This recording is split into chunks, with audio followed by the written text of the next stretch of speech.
Okay, let's continue. Give the heading leasing. The reading is same. Okay, it's the same chapter, but the toning is different. Leasing. Leasing में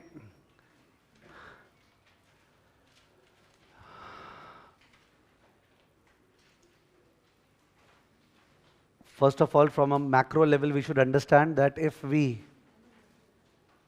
acquire an asset using debt, but we do not show the asset on the asset side and do not show the debt on the liability side, neither the asset on the asset side nor the liability on the liability side, in that case, our asset turnover ratio will be improved because you have taken the asset, you are using it for production, sales is going up, but the asset is not shown, asset turnover ratio is higher. You have taken a liability, but the liability is not shown in the books. So your debt equity ratio will be what? Lower. Okay. So this type of stuff is called off balance sheet financing, where you finance yourself, fund yourself via loan, but the loan is not shown in the books. So we know that that's the main purpose why traditionally firms used to take assets on what? Lease. कि चलो asset lease पे ले लेते हैं, हम लोग बोलेंगे we are not the owner, हम लोग भाड़े पे लिए, तो accordingly the asset shall not be shown in the books. But since everybody started doing it so much that it became a regulatory arbitrage, और इसको remove करने के लिए both the US GAAP and IFRS came out with strict guidelines, where we will force that when you take the asset on lease, most probably it is like a purchase. Most probably the intuition is let's have a bias. यार ये purchase किया है, जानबूझ के lease बोल रहे हैं. You know from level 1 that US GAAP is rule based, IFRS is principle based. तो US GAAP हर चीज के लिए रूल निकाल देते हैं और IS GAAP इकोनॉमिक सब्सटेंस पे छोड़ते हैं. तो IFRS तो ये बोलता है कि look, when there will be a judgment on whether the asset taken on lease for the lessee is a finance lease like purchase or an operating lease, that is rental. Whether it's a finance lease का और एक नाम capital lease, finance और capital lease माने purchase, or it's a normal operating lease भाड़ा, what will be treated depends upon the economic substance of the agreement. Okay, यानी कि कोई रूल नहीं बनाया कितना कट ऑफ है, बोले it depends upon the economic substance of the agreement. अगर फीचर्स को देख के लगा कि यार the risks and rewards of ownership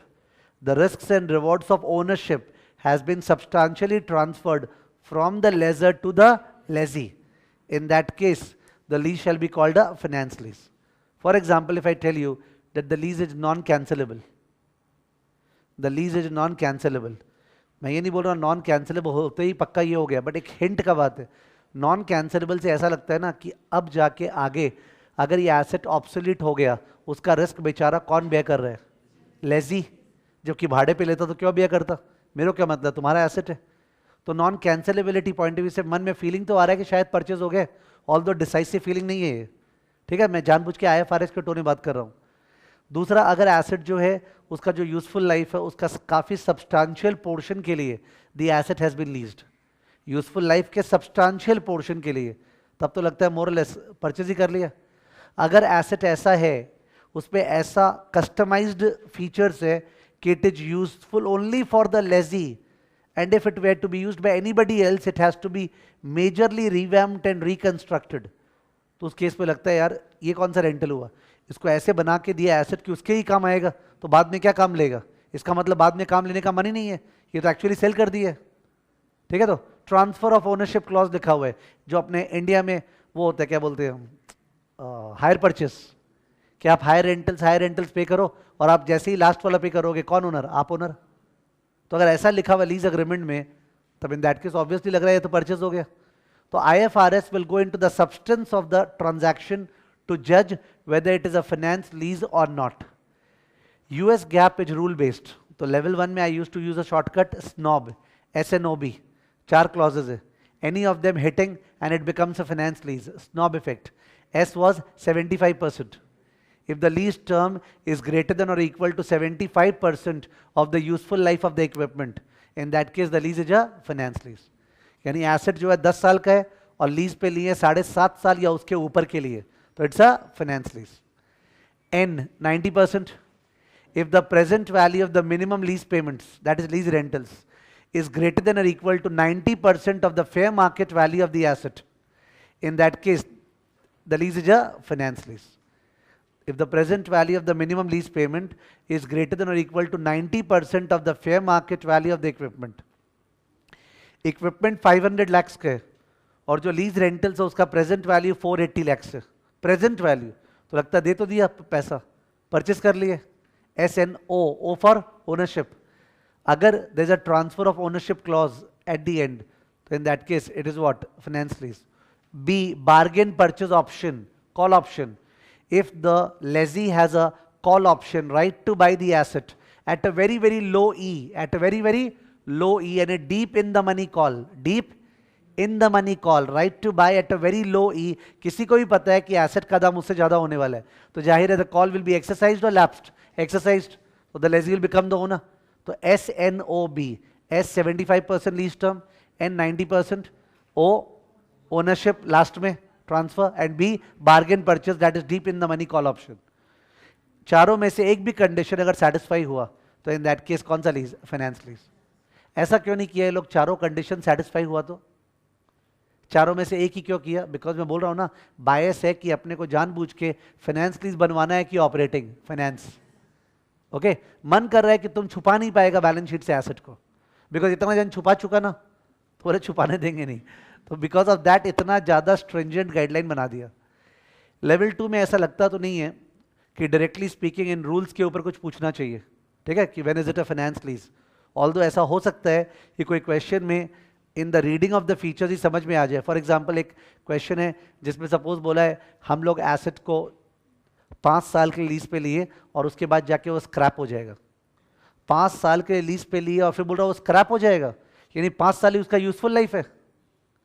5 साल के लिए तुम लीज पे लिया, फिर वो बोल रहा है वो स्क्रैप हो जाएगा, इसका मतलब 5 साल ही उसका यूजफुल लाइफ है. तो उस केस में तो एक पॉइंट ट्रिगर हो गया, कौन सा वाला? एस, ठीक है. तो in that case it's a finance lease. तो साइड अवेयरनेस जो कि बट डायरेक्ट टेस्टेबिलिटी लगता नहीं है. तो जो फर्स्ट एलओएस बुक में दिया हुआ है वो एक इंट्रोडक्टरी एलओएस है कि यार फाइनेंस ऑपरेटिंग लीज आपको ध्यान है ना, ठीक है. तो उसका तो आइडिया होना ही चाहिए. और सबसे main off balance sheet financing के फॉर्म में डायरेक्ट टेस्टेबिलिटी इज लेस, ठीक है. But then that is important because that sets the tone of the chapter, ठीक है ना. Now there are 2 more LOSs, one dig inside the lessee, the other dig inside the lessor. तो 3 LOS है, एक तो leasing का finance और operating में क्लासिफिकेशन का आइडिया, ठीक है. और दूसरा लेजी का डिग इन और लास्ट वाला लेजर का डिग इन. ये सब एग्जाम में कैसे काम आने वाला है ध्यान देते रहो. जो लीफो फीफो किए थे, जो ये किए और जो ये कर रहे हैं एग्जाम में, they will give you perhaps income statement, balance sheet on a company या part of it depending upon, and उसके बाद they would want you to make some adjustment. जहाँ तक मैथ्स वाला पार्ट है कि कन्वर्ट कर, लीफो को फीफो में चेंज कर, फिर निकालो ये रेशियो, ठीक है. या कैपिटलाइज्ड इंटरेस्ट को उससे रिवर्स बैक करो, ये मैथ्स हुआ. उसके अलावा साइड में 4 थियरी पूछ लेगा, ओके, डिपेंडिंग ऑन क्या एनालिटिकल एडजस्टमेंट रिक्वायर्ड है. So that sort of a thing में काम आने वाला है, because of which it is not the language verbatim that is required. तुमको स्टफ पता है, इट इज ओके, ठीक है. Okay, let's write down. Point number 1,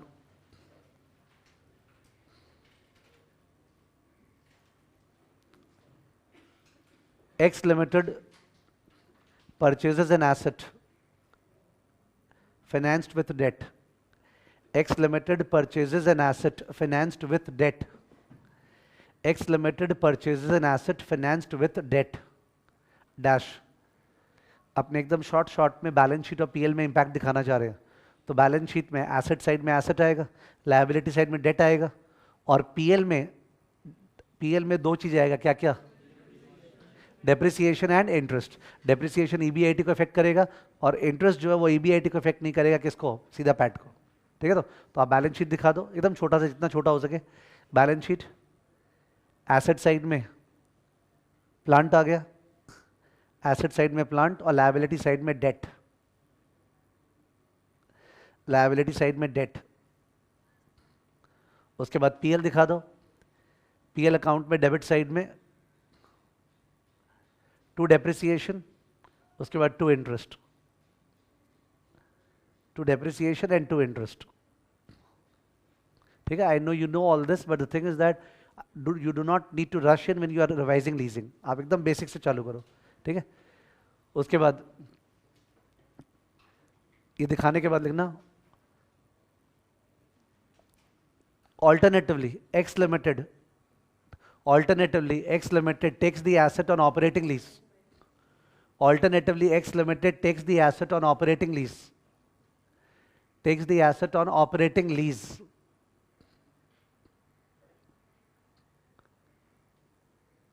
तो क्यों लिख दो ऐसे, balance sheet dash no asset और liability, balance sheet dash no asset और लायबिलिटी, एसेट भी नहीं है, लायबिलिटी भी नहीं है, छुप गया पूरा। और पीएल में टू लीज रेंटल, पीएल में to lease rental. Lease rental कब आएगा, ईबीआईटी के पहले कि ईबीआईटी के बाद? पहले, ठीक है, काम आने वाले डिस्कशन, ठीक है।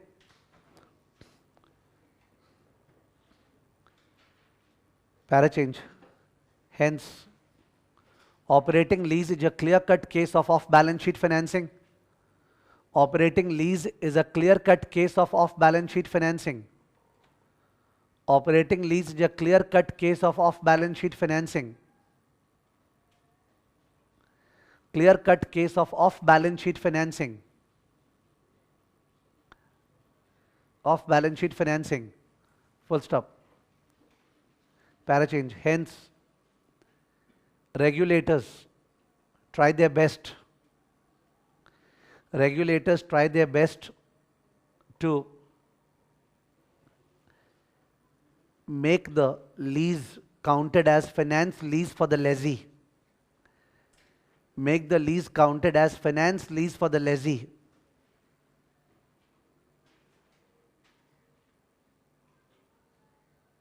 ब्रैकेट में and operating lease for the lessor, bracket में and operating lease for the lessor, and operating lease for the lessor. एक बार सोचना इसके बारे में, तुम समझ पाया तो बहुत हायर लेवल पे ऑपरेट करेगा। रेगुलेटर्स चाह रहा है कि लेजी का जब बात आए ना तो फाइनेंस लीज माना जाए, और रेगुलेटर्स चाह रहे हैं जब लेजर का बात आए तो जानबूझे कौन सा लीज माने, ऑपरेटिंग। क्योंकि लेजर जो है वो तो ये दिखाना चाहेगा कि देख हम माल बेच दिए, revenue recognition, he would want to recognize revenue, वो दिखाना चाहेगा ये sold the asset, he will like to book the revenue now, gross profit, and then धीरे धीरे इंटरेस्ट, ठीक है। तो बिकॉज अगर वो ऐसा नहीं किया तो धीरे धीरे रेंटल बुक करेगा केवल, तो बुक करना चाहेगा ग्रॉस प्रॉफिट राइट नाउ। तो जो जो चाहता है ना उसको रोकेंगे। तो लेजी चाह रहा है हम ऑपरेटिंग लीज दिखाएं भाड़ा, आपने बोल रहे नहीं तेरे को फाइनेंस दिखाना पड़ेगा। लेजर चाह रहा है हम ये दिखा दे हम तो बेच दिया, नहीं तुम बेचा नहीं है, तेरा ही है, भाड़े पे दिए, समझ गया। तो वो बायस मन में क्रिएट करने से टॉपिक इस तरह से कंट्रोल में आ जाता है ना, you can never forget about it. तुम दोनों का इंटेंशन समझेगा और फिर सोचेगा रेगुलेटर्स क्या चाह रहा है, तो ठीक है। फिर para change, US gap, US gap dash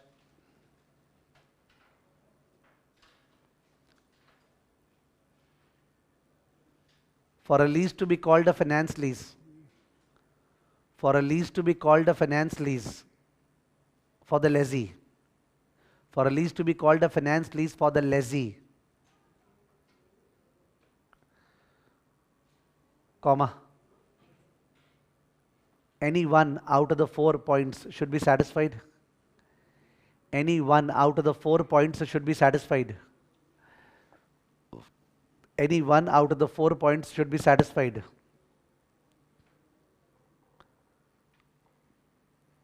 Dash, first bullet, lease term greater than equal to 75% of useful life. Lease term greater than equal to 75% of useful life.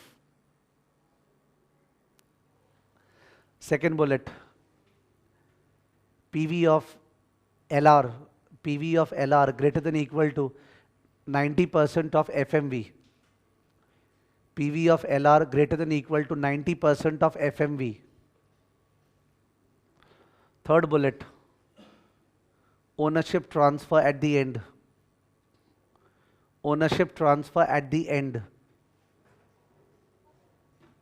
At the end. Fourth bullet, bargain purchase option, bargain purchase option, bracket में deep in the money call, deep in the money call granted to lessee. Deep in the money call granted to lessee. Deep in the money call granted to lessee. नीचे में catchword snob, नीचे में catchword अलग से, catchword क्या है चारों का, snob, SNOB, 75%, 90% ownership bargain.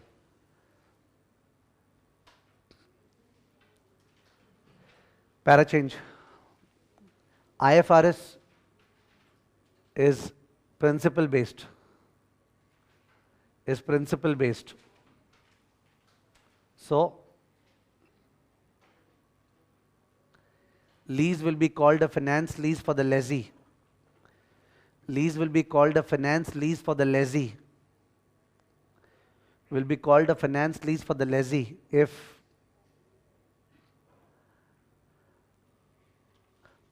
a substantial part of the risks and rewards of ownership, if a substantial part of the risks and rewards of ownership, substantial part of the risks and rewards of ownership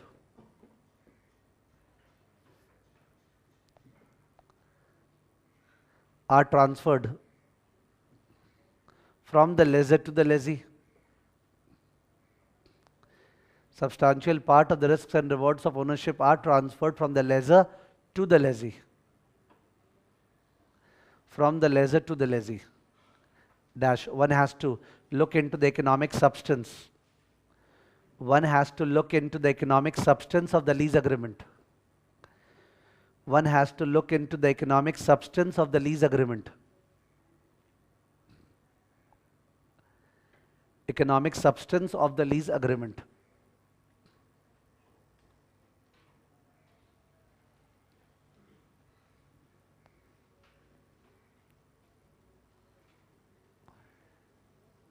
जब laser का बात आता है कि lease को finance lease मानना है कि ऑपरेटिंग, तो यहाँ पे रेगुलेटर्स लोग क्या चाहते हैं, ऑपरेटिंग, यानी फाइनेंस लीज मानने के लिए और स्ट्रिक्ट कंडीशन डाल दी है.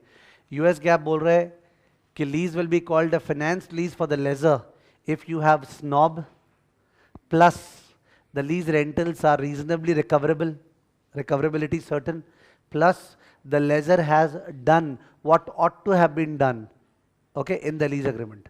उसको जो भी सर्विसेज प्रोवाइड करना था वो कर चुका. तो स्नॉब प्लस कुछ यानी बेसिकली इतना प्लस डाल के रोकना चाह रहे हैं ना, ठीक है. तो और IFRS में वंस अगेन इकोनॉमिक सब्सटेंस के ऊपर छोड़ दिए कि भाई हम लोग इकोनॉमिक सब्सटेंस देख के डिसाइड करेंगे, ठीक है. तो वहां कंप्लीट कर लो, लिख दो para change. For the lessor, for the lessor under US GAAP, under US GAAP, lease will be called a finance lease. Lease will be called a finance lease if all the following three conditions are satisfied.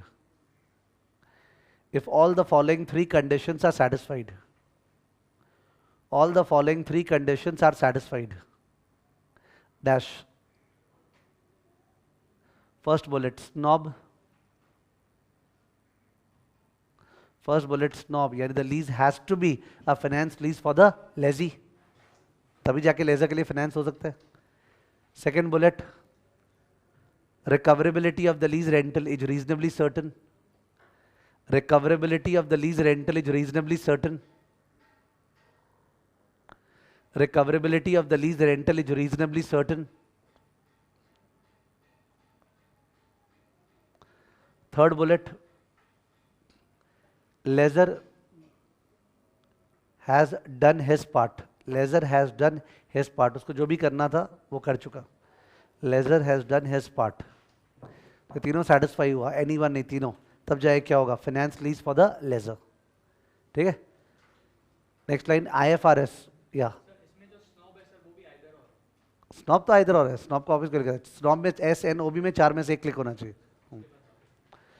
उसके बाद once again for IFRS, once again for IFRS, it is based on economic substance.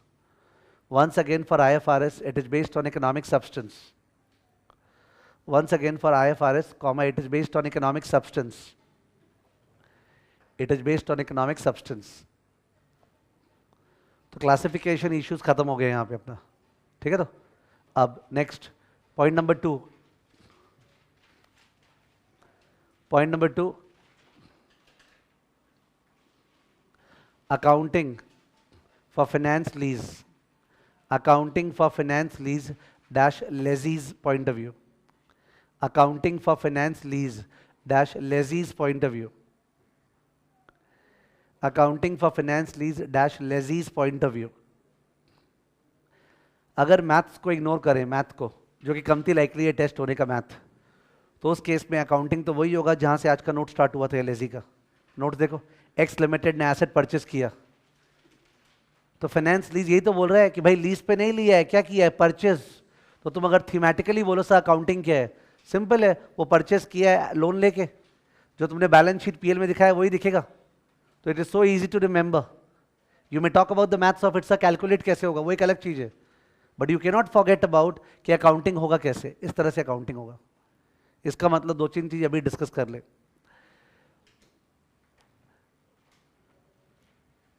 Finance lease में as compare to operating lease सब चीज lessee के लिए बढ़िया होने वाले हैं। फाइनेंस लीज में as compare to operating lease सब चीज लेजी के लिए बढ़िया होने वाला है। तो सब चीज बढ़िया होने वाला है तो घटिया सोच ले क्या है। एक्सेप्शन है सीएफओ। अगर मैं फाइनेंस लीज पे लिया हूं एसेट, तो इन दैट केस अपने जो लीज रेंटल पे कर रहे हैं उसका केवल इंटरेस्ट पोर्शन सीएफओ में लेस होगा, इंटरेस्ट पोर्शन, और जो प्रिंसिपल रीपे करे वो तो लोन रिपेमेंट है। लोन रिपेमेंट कहां पे आउटफ्लो होता है, सीएफएफ। बट अगर अपने ऑपरेटिंग लीज दिखाते तो इन दैट केस पूरा लीज रेंटल कहां पे आउटफ्लो होता, सीएफओ। तो फाइनेंस लीज में CFO is higher as compare to operating lease. Finance lease में सीएफओ इज व्हाट, हायर। हो तो मैं तो एक्सेप्शन बोल रहा था ना, जो खराब होता है, खराब वाला पार्ट देखना है। ये भी तो बढ़िया है, फाइनेंस लीज में CFO is higher as compare to what, operating lease. ये भी तो बढ़िया चीज है, अपने को खराब चीज देखना था। तो खराब चीज है कि इनिशियल ईयर्स में पहला बात है interest plus depreciation is greater than lease rental, because if you remember amortization schedule, amortization में इंटरेस्ट पोर्शन शुरू में क्या होता है, ज्यादा, और डेप्रिसिएशन भी अगर एक्सेलरेटेड मेथड से है तो शुरू में क्या होगा, ज्यादा। तो शुरू के ईयर्स में interest plus depreciation greater than lease rental, यानी कि शुरू के ईयर्स में profit will be lower under what lease, finance lease. ठीक है। What is the status of EBIT,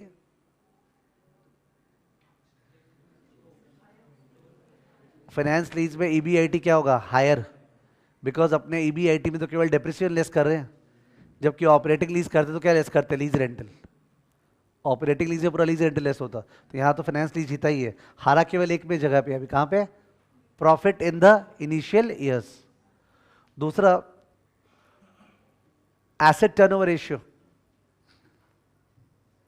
asset turnover ratio. Finance lease में तो तुम एसेट दिखाएगा, तो एसेट बढ़ गया तो एसेट टर्नओवर रेशियो क्या आएगा, कम। ठीक है। तो फाइनेंस लीज में एसेट टर्नओवर रेशियो कम आने वाला है ऑपरेटिंग लीज के मुकाबले। ठीक है। उसके अलावा डेट इक्विटी रेशियो वगैरह जो भी बोल लो, वो सारा का सारा फाइनेंस लीज में क्या आने वाला है, बढ़िया। ठीक है। तो फाइनेंस लीज का अकाउंटिंग कैसे करते, एक बार थोड़ा और प्रिसाइसली बात कर ले। डेट, हाँ फाइनेंस लीज में तो सब, तो फिर तो ठीक ही बोल रहा था मैं, बीच में डाइवर्ट हो गया।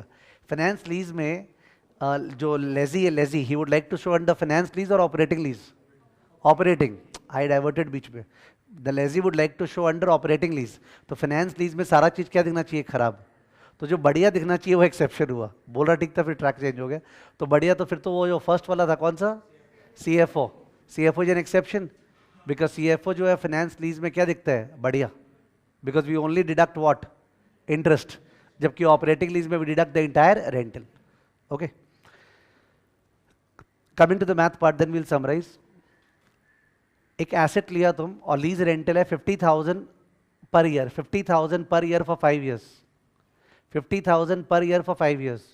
So the asset shall be shown in the books initially at either the present value of the lease rentals or the fair market value, whichever is lower. Present value of the lease rentals or the fair market value, whichever is lower. दोनों में से जिस पे भी lower है उस पे दिखाया जाएगा एसेट। ठीक है। तो present value of the lease rentals कौन से रेट से करेंगे, present value of the lease rental shall either be done at the incremental borrowing rate for the lessee, lessee जिस रेट पे लोन ले सकता है, और the rate of interest implicit in the lease, rate of interest implicit in the lease मतलब IRR of the lease transaction. फिर से lazy जो है फाइनेंस लीज पे लिया, तो एसेट साइड और लायबिलिटी साइड में मेरे को पहले एंट्री मारना है, कितने का मारेंगे, तो हम बोल रहे हैं एट लोअर ऑफ एफएमवी और what PV of the lease rentals, whichever is lower. PV of the lease rentals कौन से रेट से करेंगे, या तो incremental borrowing rate for the lessee या फिर what rate of interest implicit in the lease, whichever is lower. ठीक है, तो लिखने wise they have written all those stuff कि कितना पे दिखाएगा, बट मेरे को ऐसे डाउट होता है कि ऐसे एग्जामिनेशन में ऐसे थोड़ी पूछ सकता है कि एक लीज ट्रांजैक्शन दे दिया, बोला बताओ कितने में दिखाएगा, तो एक इलस्ट्रेशंस भी दिया हुआ है। But I think you should not overburden yourself with exactly remembering कितने में दिखाएगा, and pay attention more to the accounting part कि क्या दिखा रहे हैं। ठीक है, that should be focused more rather than the calculation of it. Although we can take simple example to solidify the calculation, but it's not a focus on calculation, it's a focus on the entry. ठीक है, कहाँ कहाँ क्या दिखा रहे हैं, तो लिखना please.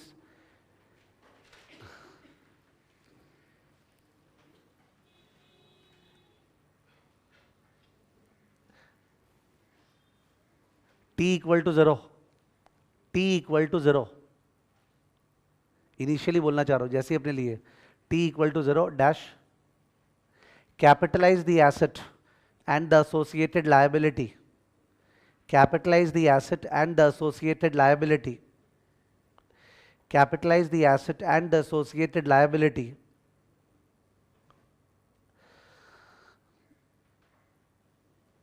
at an amount equal to, at an amount equal to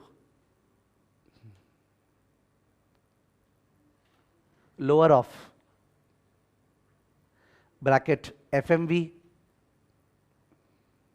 bracket FMV comma PV of the lease rentals, PV of the lease rentals, bracket close. Note, PV of the lease rentals, note PV of the lease rentals is to be done, PV of the lease rentals is to be done at a discount rate which is lower of, PV of the lease rentals is to be done at a discount rate which is lower of, at a discount rate which is lower of, bracket, incremental borrowing rate for the lessee, incremental borrowing rate for the lessee, incremental borrowing rate for the lessee, comma,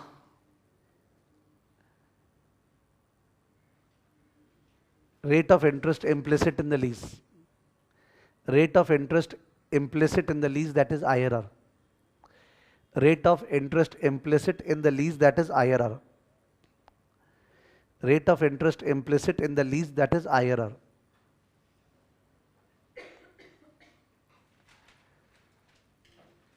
Para change example, X Limited takes an asset on a 3-year lease. X Limited takes an asset on a 3-year lease. Dash annual year-end rental. Annual year-end rental 50,000. Annual year-end rental 50,000. Comma discount rate 8%. Discount rate 8%. The asset will be scrapped at the end of 3 years. Asset will be scrapped at the end of 3 years. Asset will be scrapped at the end of 3 years. At the end of 3 years.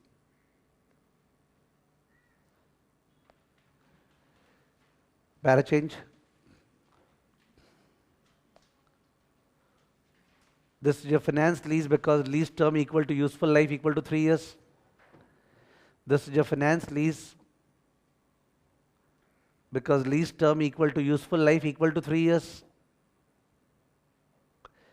Lease term equal to useful life equal to 3 years.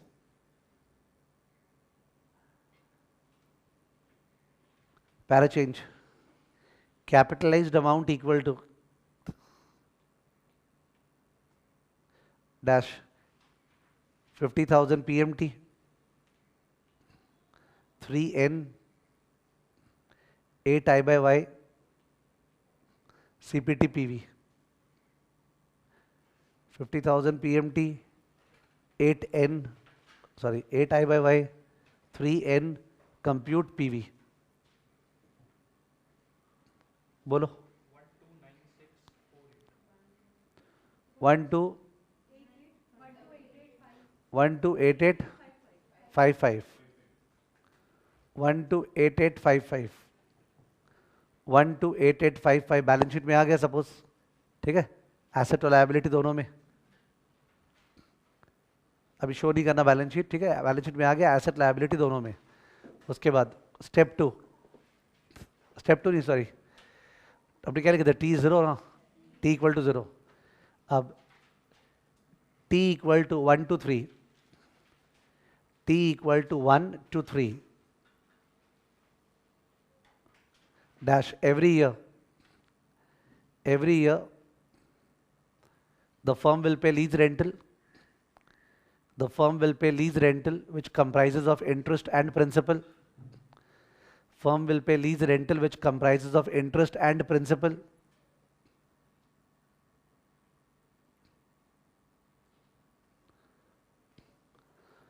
Full stop. Interest and depreciation would be charged to PL. Interest and depreciation would be charged to PL. Interest and depreciation would be charged to PL. Full stop.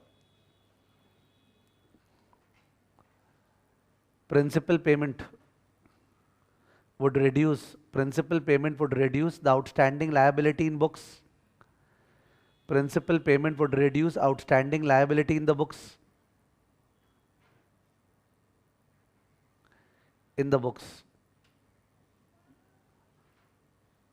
Full stop. Interest would be an outflow under CFO, while principal payment would be an outflow under CFF. Interest would be an outflow under CFO, while principal would be an outflow. Principal payment would be an outflow under CFF.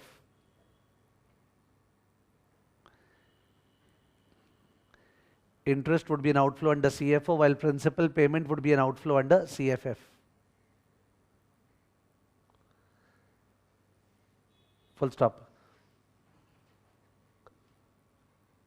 Para change. For all this, comma, we require an amortization table.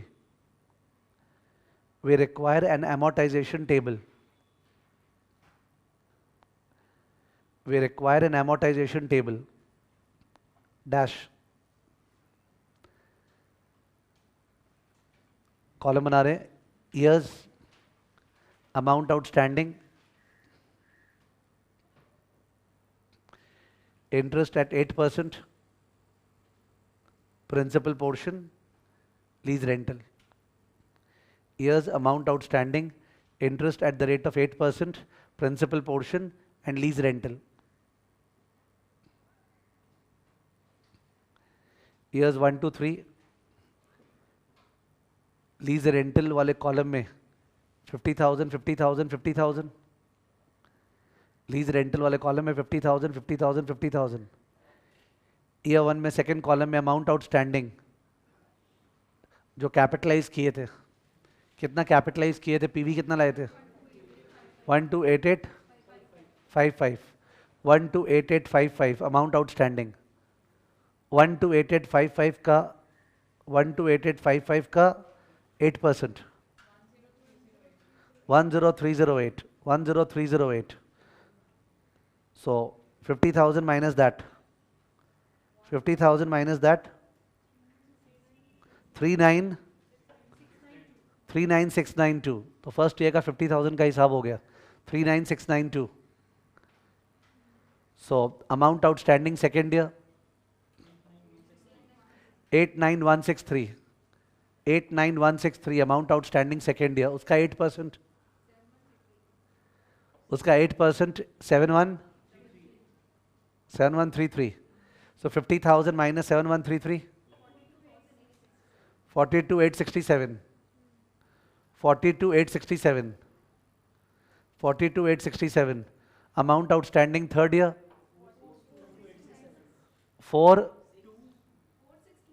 46, 46297, 46297. Wait, 46297 since शुरू से round of हुआ है तो last year match नहीं करते, तो 46297 will come in the principal portion, 46297 will come in the principal portion and interest shall be the balancing figure. Interest for the third year is the balancing figure. क्या आ रहा है? 3703. 3703. वो 1-2 रुपया से मिलता नहीं है इसलिए ऐसे दिखाया था. 3703. 3703 ये हो गया amortization टेबल. ओके, वही तरह का amortization जो हाउसिंग फाइनेंस ये सब में होता है, मॉर्टगेज बैक्ड सिक्योरिटीज में. ठीक है, ओके. अब रिटेंशन के लिए बहुत इंपॉर्टेंट है कि समझा जाए कि बैलेंस शीट में कैसे कैसे आएगा. सुनना प्लीज, जो ईयर 0 का बैलेंस शीट था उस पे तो वो जो 128 वाला फिगर था, कितना? 128,852 एसेट साइड में आया. अब सुनना ठीक से, 128,852 ईयर 0 में एसेट साइड में आया और लायबिलिटी साइड में 128,852 आएगा पर स्प्लिट होके करंट लायबिलिटी वाला पोर्शन और लॉन्ग टर्म डेट वाला पोर्शन. ठीक है, तो टेबल चेक करो जो बनाया अमोर्टाइजेशन टेबल, उस पे फर्स्ट ईयर का प्रिंसिपल पोर्शन क्या है? तो 3969 to the principal portion of the first year shall come under current liability. And एक मिनट, सेकेंड ईयर का अमाउंट आउटस्टैंडिंग क्या है? प्लीज एक्नॉलेज दैट 89163 प्लस 39 वाला फिगर वही तो फर्स्ट ईयर का अमाउंट आउटस्टैंडिंग था. तो 89 वाला figure will come under long term loan, while that will come under current liability. So even the liquidity ratio and the working capital would become bad as a result of what? Finance lease. ठीक है, तो show करना, लिखो balance sheet year 0, balance sheet year 0. तो asset side में आ गया अपना long lived asset या फिक्स्ड एसेट 128855, 128855. और लायबिलिटी साइड में, लायबिलिटी साइड में करंट लायबिलिटी के अंदर देखो, करंट लायबिलिटी, करंट लायबिलिटी के अंदर lease payable, lease payable how much? 39692. Lease payable 39692. ठीक है, और लॉन्ग टर्म लोन के अंदर lease payable, long term loan के अंदर लीज पेएबल हाउ मच? 89163, 89163, 89163, 89163. ठीक है, तीनों साल का बैलेंस शीट दिखा रहा है बिकॉज आइडिया चाहिए था. तो you understood that actually current liability में भी आएगा और लॉन्ग टर्म लोन में भी आएगा. ठीक है, तो आइडिया नेसेसरी था. अब हर साल एसेट साइड से डेप्रिसिएशन लेस होते जाएगा और हर साल लायबिलिटी साइड में प्रिंसिपल पोर्शन हटते जाएगा. जैसे 39 वाला फिगर हट जाएगा. तुम ईयर 1 के एंड का बैलेंस शीट बनाता, ईयर 1 के एंड के बैलेंस शीट, तो इन दैट केस ईयर 1 के एंड में करंट लायबिलिटी क्या आता? जो ईयर 2 का प्रिंसिपल पोर्शन है 42, और लॉन्ग टर्म लोन क्या आता? ईयर 3 का अमाउंट आउटस्टैंडिंग. ठीक है ना, that way it would have happened that way. ठीक है, तो ओके लिखो PL account for year 1, PL account for year 1, PL account for year 1, PL account for year 1 में टू डेप्रिसिएशन स्ट्रेट लाइन मान लो, तो स्क्रैप था नहीं कुछ, तो जो 128855 divide by 3, to depreciation 128855 divide by 3 rounded off 42952, to depreciation 42952. Okay, 128855 divide by 3 straight line without salvage. 4295 क्या बोला? 2. और फिर 2 इंटरेस्ट, ईयर 1 का जो इंटरेस्ट था 10308, 10308. तो नंबर 1 तो वो कैलकुलेशन इस तरह से पूछेंगे उसका चांस कम है, नंबर 1. पर नंबर टू, तुमको डर नहीं होना चाहिए. You should think that you can calculate. Since I know that they will not ask you the question this way, therefore keep in mind that अपने तो पूरा क्वेश्चन किए हैं तो अपने ऐसे किए हैं. You are responsible for remembering one thing.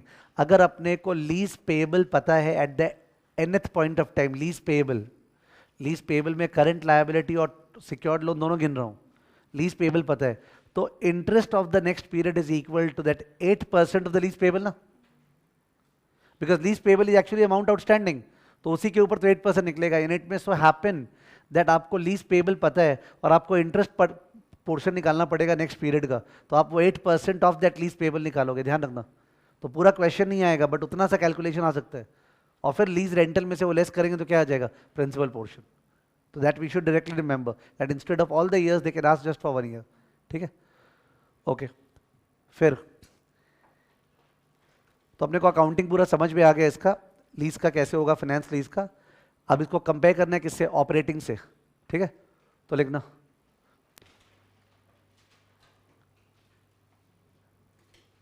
Note, had this been an operating lease, had this been an operating lease, had this been an operating lease, comma, no asset or liability would be shown, no asset or liability will be shown in the balance sheet, no asset or liability will be shown in the balance sheet, full stop. The entire lease rental would be deducted in computing EBIT. The entire lease rental would be deducted in computing EBIT.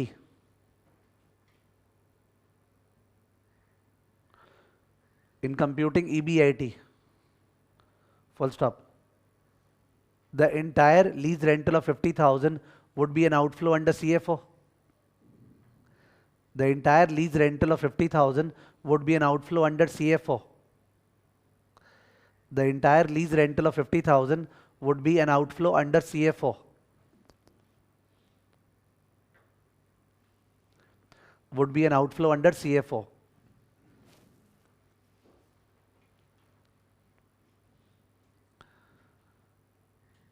Para change.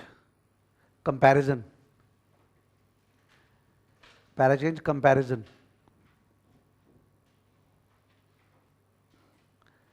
We particulars, finance, operating. Particulars, finance lease, operating lease.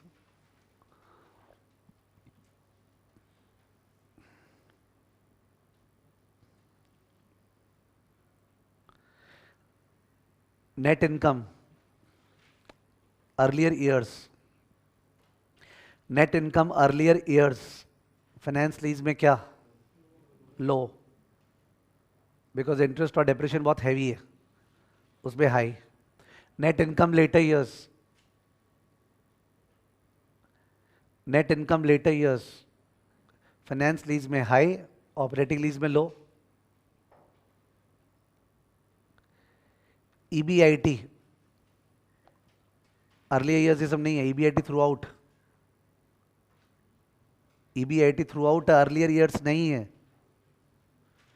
EBIT जो है वो finance lease में क्या होगा, ज्यादा, high, operating lease में लो.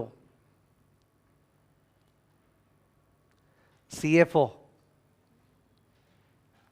Finance lease में high, operating lease में लो. CFF फाइनेंस लीज में लो, ऑपरेटिंग लीज में हाई.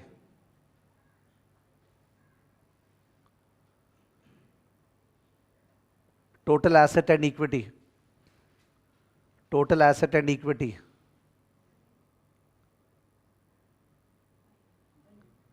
Finance lease में high, operating lease में low. Debt high, low. Debt finance lease में high.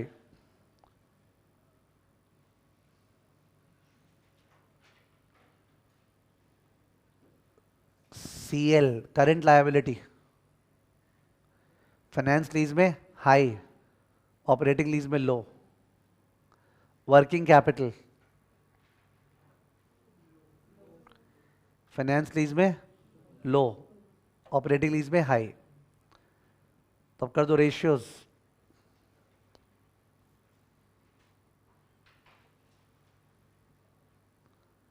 रेशियोज में करंट रेशियो फाइनेंस लीज में लो,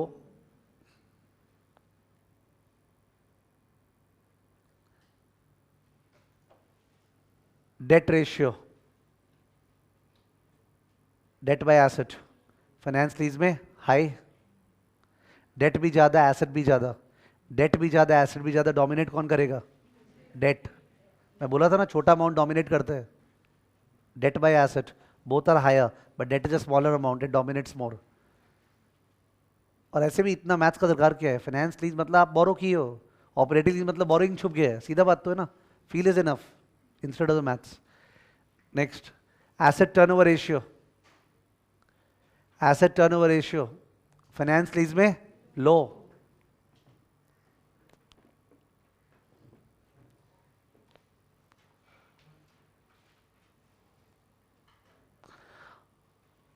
ROE, ROA earlier years, ROE, ROA earlier years finance lease में लो।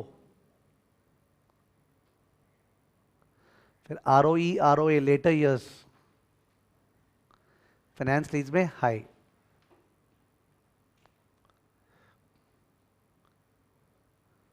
यानी finance lease में ultimately बढ़िया क्या क्या हो जाता है? बढ़िया, एक तो CFO, दूसरा क्या? EBIT, और तीसरा net income in later years. सही बोल रहा हूं? एक तो CFO ज्यादा बेटर है, एक EBIT बेटर, और एक net income in later years. Is okay with you?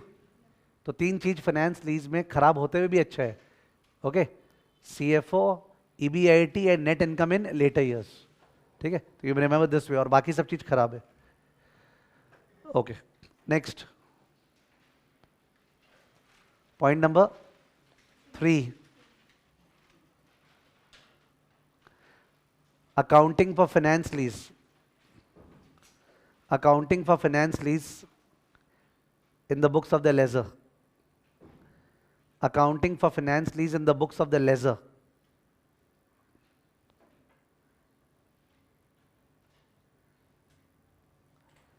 Laser जो वर्ड लिखा है उसे दो एरो निकालने, लेफ्ट साइड में sales type lease, right side में direct lease. Sales type lease और राइट साइड में डायरेक्ट लीज।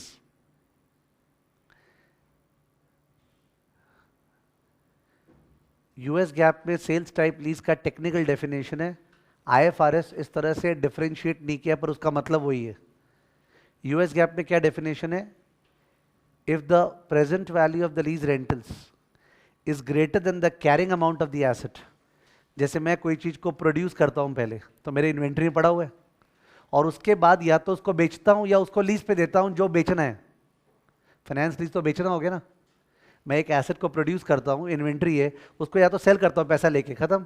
तो उस केस पे एंट्री क्या होता होगा? इन्वेंट्री उठ के COGS बन जाता है, और सेल्स अपना PL में आ जाता है, तो sales minus COGS gross profit आ जाता है ना, खत्म स्टोरी। पर अगर मैंने उसको फाइनेंस लीज पे दिया तो भी तो बेच दिया, केवल पैसा नहीं आया, और वो जो पैसा आएगा वो उतना ही कि इंटरेस्ट के साथ, इंटरेस्ट के साथ। तो बेसिकली सिंस मैंने बेच दिया है तो ग्रॉस प्रॉफिट तो आना ही चाहिए, और हर साल इंटरेस्ट इनकम आना चाहिए conceptually. Since I have sold it, I should recognize GP. And since I have sold it on a delayed receipt, therefore I will also receive what? Interest. तो accordingly, अगर आपका present value of the lease rentals जो आपको दिखाना है वो greater than carrying amount of the asset है, इसका मतलब पक्का आप मैन्युफैक्चरर डीलर हो जो प्रॉफिट पे बेचते हो। उल्टा सोचते हो। इन केस अदरवाइज सोच रहे, एक फाइनेंस कंपनी है, उसके पास मैं गया, मैं बोला वो वाला सामान मेरे को लीज पे लेना है, वो कंपनी वो सामान खरीद के मेरे को दिया, उस पर थोड़ी प्रॉफिट कमाया, वो तो खरीद के मेरे को दिया है, वो तो मेरे से EMI चार्ज करेगा जो कि इंटरेस्ट के साथ है। तो what is the company earning? GP और only interest? Only interest, direct lease. और एक होता है वो कंपनी जो मैन्युफैक्चर करता है प्रोडक्ट, मैं बोल रहा हूं आपका ही सामान मेरे को लीज पे लेना है, तो एक तो वो सामान बेच रहा है, दूसरा वो इंटरेस्ट चार्ज कर रहा है। समझ गए? It's very easy. तो if the present value of the lease rentals which I will pay him is greater than the carrying amount of the asset, इसका मतलब पक्का manufacturer dealer है, sales type lease है. And if the present value of the lease rental is equal to the carrying amount, माने उतना में ही खरीदा और हमको दे रहे, तो that's a what? Direct lease. तो IFRS वर्ड यूज किया है, मैन्युफैक्चरर डीलर बेचते हैं तो. US गैप वर्ड यूज किया है, if the present value of the lease rental is greater then carrying amount. ठीक है तो ओके. तो लेफ्ट साइड में इमेजिन, लेफ्ट साइड में इमेजिन अ मैन्युफैक्चरर और डीलर, इमेजिन अ मैन्युफैक्चरर और dealer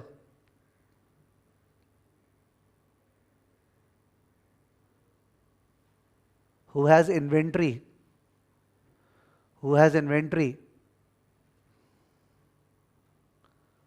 costing 1 lakh,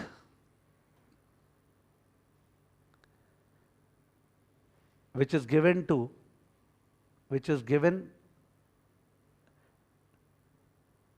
someone on lease,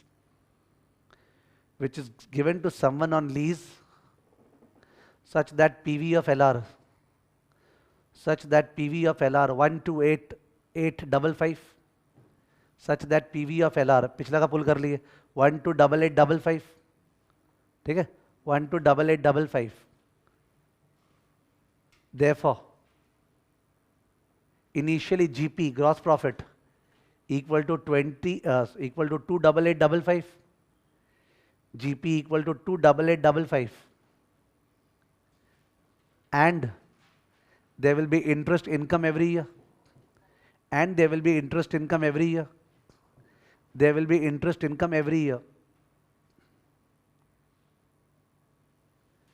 every year, full stop. और slow कर दे. इसके एसेट कहां पे था, कहां पे पड़ा था इसका एसेट? स्टॉक में पड़ा हुआ था एसेट. इसके स्टॉक से उठ के एसेट चला गया COGS में, स्टॉक से बैलेंस शीट से उठ के एसेट चला गया COGS में, और वहां पे आ गया लीज रिसीवेबल. क्या आ गया? लीज रिसीवेबल आ गया. ठीक है, तो लीज रिसीवेबल मतलब जैसे होता है डेटर्स, लीज रिसीवेबल. और अब क्या होगा कि जो जैसे उसको लीज रेंटल मिलेगा हर साल, लीज रेंटल का दो पार्ट, एक प्रिंसिपल एक इंटरेस्ट. इंटरेस्ट कहां पे आएगा? उसके पीएल में, और जो प्रिंसिपल पोर्शन से लीज रिसीवेबल कम होती जाएगा every year. Lease receivable minus principal portion, और पीएल अकाउंट में क्या आएगा? Interest income. इंटरेस्ट इनकम वो सीएफओ में ऐड करेगा, और principal portion of the lease receivable CFI. Asset का जैसे प्लांट बेच के पैसा आता है, it is not CFI. What is it? CFI. तो जो लीज रेंटल आ रहा है उसका जो ब्रेकअप किया हुआ ना तुम्हारा, तो इंटरेस्ट इनकम तो सीएफओ में जाएगा, और जो प्रिंसिपल रिसीट है वो कहां जाएगा? सीएफआई. तो सीएफओ कमती से बढ़ रहा है. और अगर ये मानता ऑपरेटिंग लीज पे दिए हैं, तब तो पूरा का पूरा 50,000 कहां पे जाता? सीएफओ पे. पीएल में क्रेडिट होता. यानी यहां पे देखा जाए तो इसका CFO will be what? Understated, because CFO will only go up by the amount of the interest. Had he done operating lease, it would have gone up by the amount of what? 50,000. ठीक है, लिख देना वहीं पे. Continued.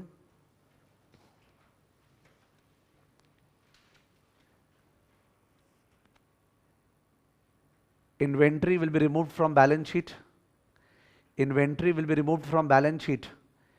And charged to PL as COGS. Inventory would be removed from balance sheet and charged to PL as COGS.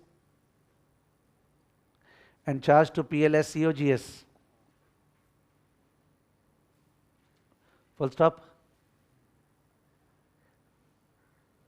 Lease receivable of 128,855 will appear on the balance sheet. Lease receivable of 128,855 will appear on the balance sheet.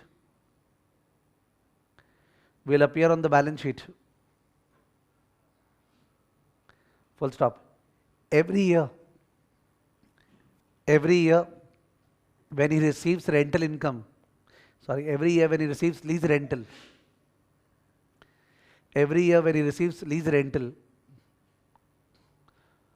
interest portion will be credited to PL. Interest portion will be credited to PL. And principal portion will be reduced from lease receivable. and principal portion will be reduced from lease receivable.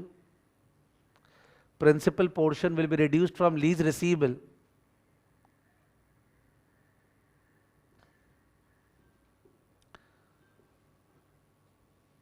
Full stop. Also, interest portion is added to CFO. Interest portion is added to CFO. While principal portion is added to CFI. Principal portion is added to CFI.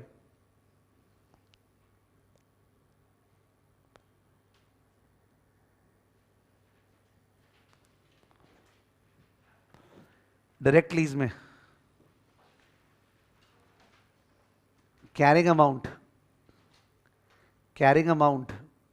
equal to PV of LR equal to 1 to 8855.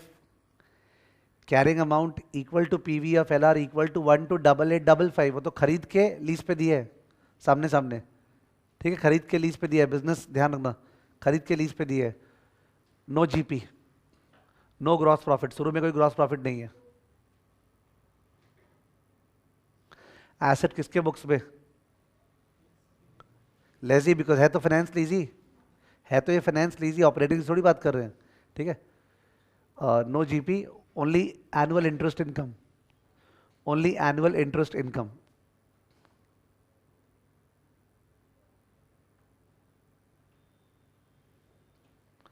ठीक है, okay. अलग से comparison, comparison, comparison पर एक line लिख दो, पर एक लाइन लिख दो dash. If the lessor gives asset on operating lease, if the lessor gives asset on operating lease, gives asset on operating lease, comma, asset किसके बुक्स पे आएगा? Lessor. Asset remains in the books of lessor. Asset remains in the books of lessor.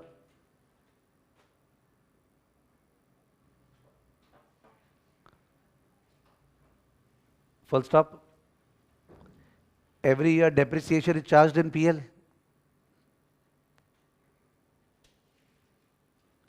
Every year depreciation is charged in PL,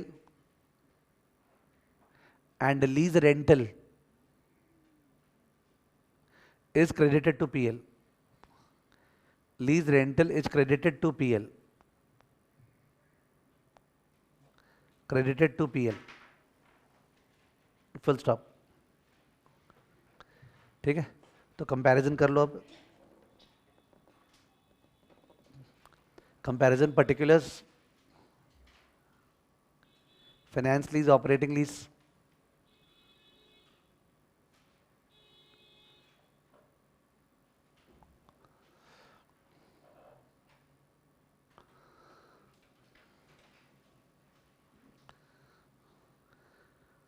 okay, तो इसके अंदर पहले पहले जो जो एकदम नेचुरल आइटम्स है, सीएफओ,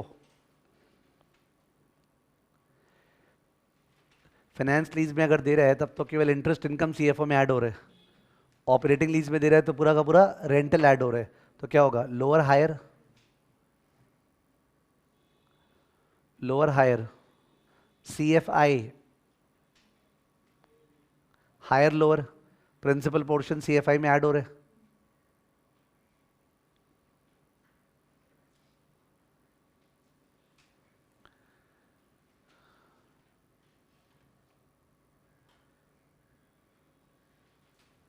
इसमें नेट इनकम का जहां तक बात है,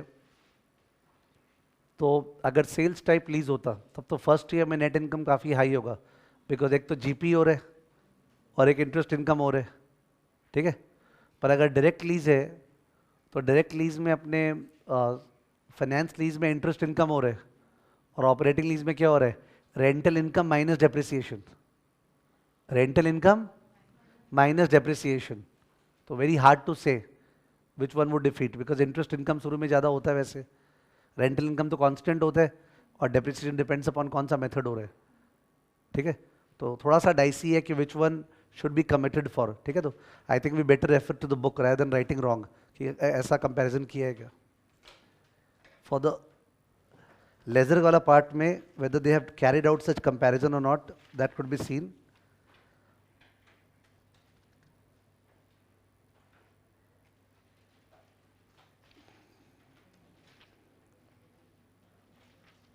They have not done. वही अपने ज़्यादा एम्बिशियस हो रहे थे. ओके, लेजर का कंपैरिजन किया ही नहीं है कि फाइनेंस और ऑपरेटिंग में क्या होगा, केवल कैश फ्लो इसके बारे में वर्बली बोला है, जो तो अपने भी बोल दिया ना, बट ऐसे टेबल वाइज बनाया नहीं है, क्योंकि फिर कमिट करना डिफिकल्ट हो रहा है कि हाई होगा कि लो होगा, और तुमने 2 आइटम दिया काफ़ी है. ठीक है, ओके. एक लास्ट पॉइंट लीज में before it ends. Lease disclosures.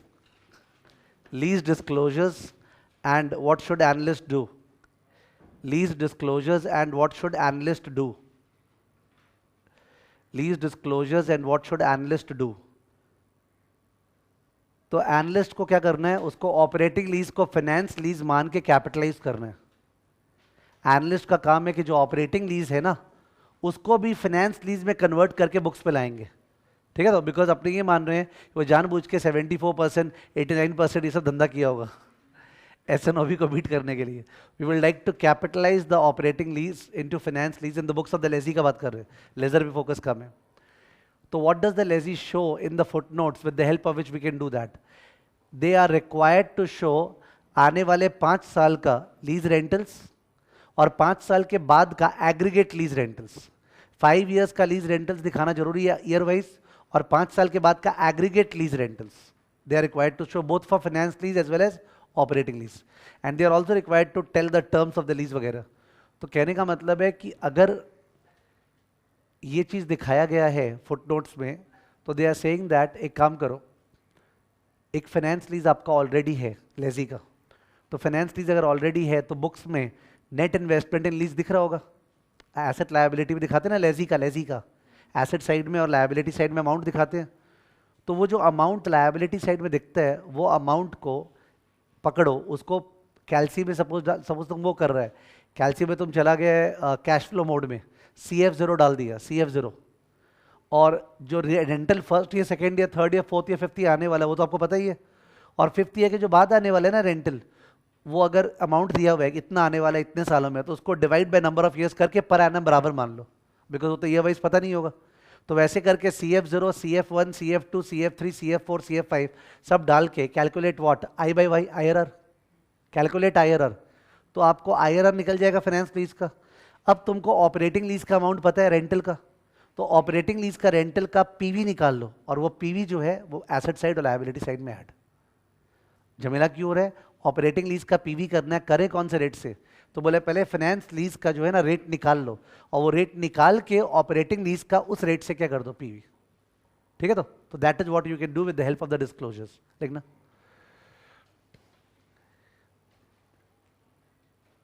the firm is required, the firm bracket lazy, the firm bracket lazy is required to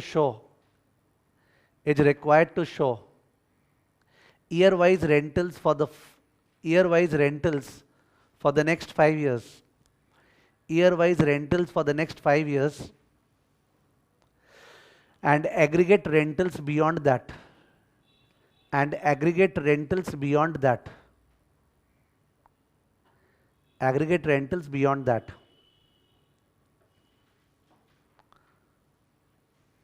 Full stop. Para change. With the help of this information, with the help of this information on finance lease, with the help of this information on finance lease, comma, we calculate IRR,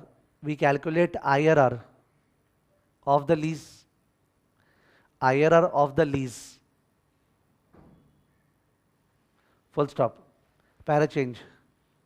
If the firm has some operating lease, if the firm has some operating lease, comma, analyst will capitalize that lease. Analyst will capitalize that lease using IRR. Analyst will capitalize that lease using IRR computed for finance lease. using IRR computed for finance lease. Para change example.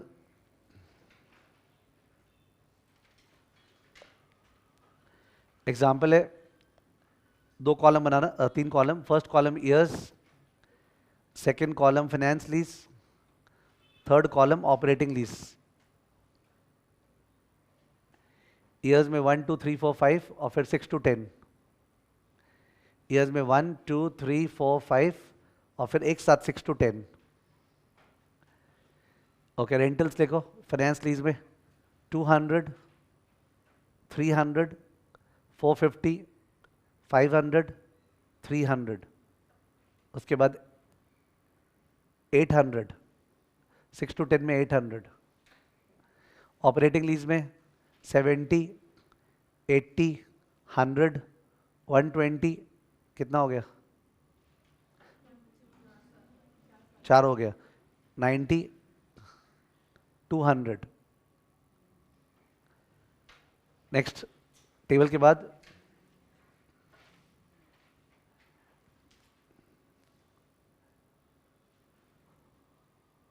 amount of finance lease shown in the books.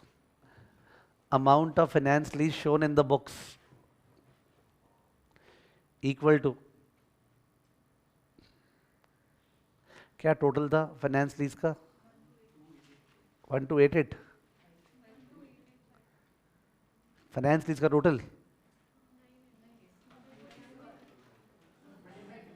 हाँ 2550. तो PV 1000 ले लेते हैं. लो 1000. Amount of finance lease shown in the books equal to 1000. 1000. Question number 1. Calculate the IRR of the finance lease. Calculate the IRR of the finance lease. Question number 2. How much amount would the operating lease be capitalized at? How much amount would the operating lease be capitalized at?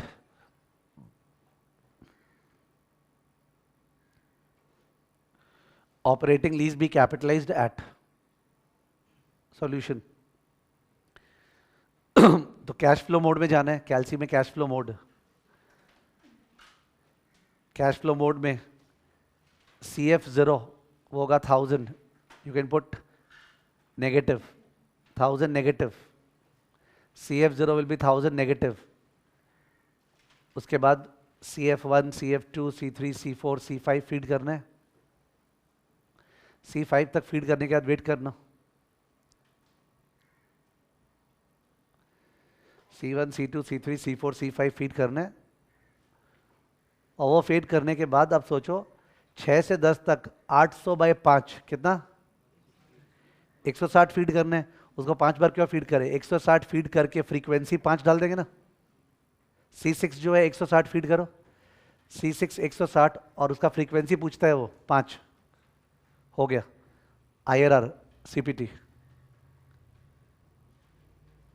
IRR arrow down जो भी 25.94%.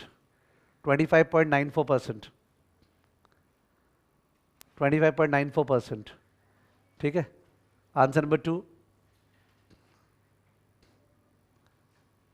Operating lease का वैसे ही feed कर दो.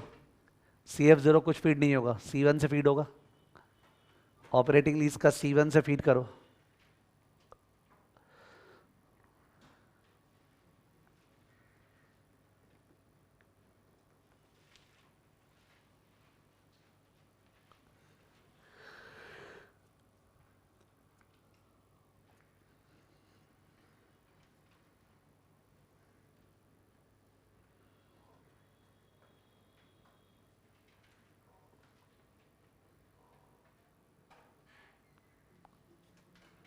तो operating lease का C1 से C5 और फिर क्या फीड कर रहा है?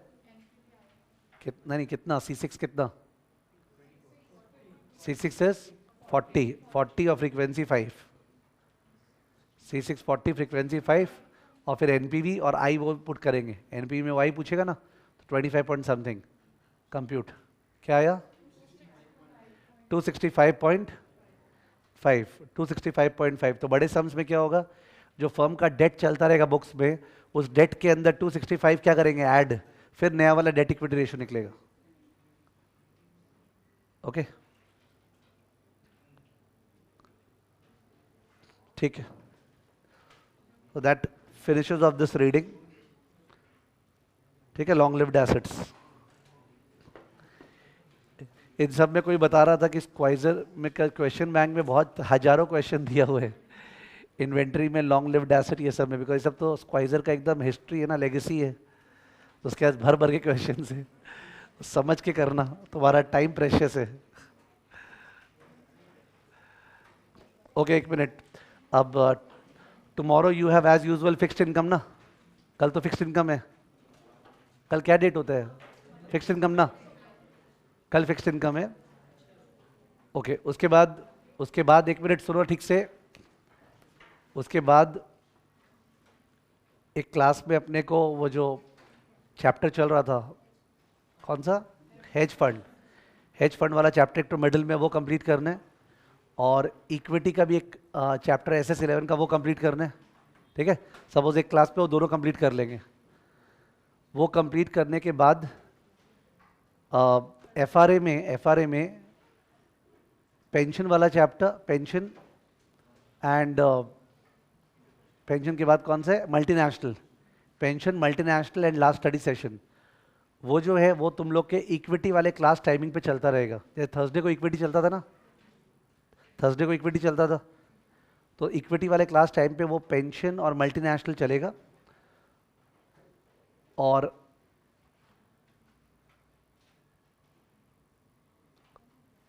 तो सारे डेज सेम है जो आने का है। ठीक है, तो but I am just trying to ensure that एक का ओवरलैप दूसरे में नहीं हो जाए, मैंने कंटिन्यूटी वाइज टॉपिक। तो थर्सडे को you will have the pension वाला topic which is an FRA का topic, but no connection with the FRA that we are doing live, यानी I will be doing the next topic in FRA, inter corporate investment, जिसमें बहुत सारे changes है। Pension वगैरह में theme wise कोई changes नहीं है, एक दो LOS का चेंज है जो मैं तुम्हारे टॉपिक करने के बाद लाइव क्लास पे बोल दूंगा। ठीक है, तो बट इंटर कॉर्पोरेट इन्वेस्टमेंट में मैसिव चेंजेस हो गए, तो because of which I will take it live on the next Sunday, and बीच में अपने फिर कॉर्पोरेट फाइनेंस हो सकता है चालू कर देंगे थर्सडे को। ठीक है, कॉर्पोरेट फाइनेंस, तो डेज सारे वही है, and I will try to ensure that कोई ओवरलैप नहीं हो, ये कोई रिपीट क्लास करता है तो उसके पहले उसका ओवरहैंग नहीं हो जाए। इक्विटी का वीडियोस तो स्टाफ बोला ना कल से देगा। ठीक है, कल से ले सकते हो इक्विटी का जो वीडियोस लेना है।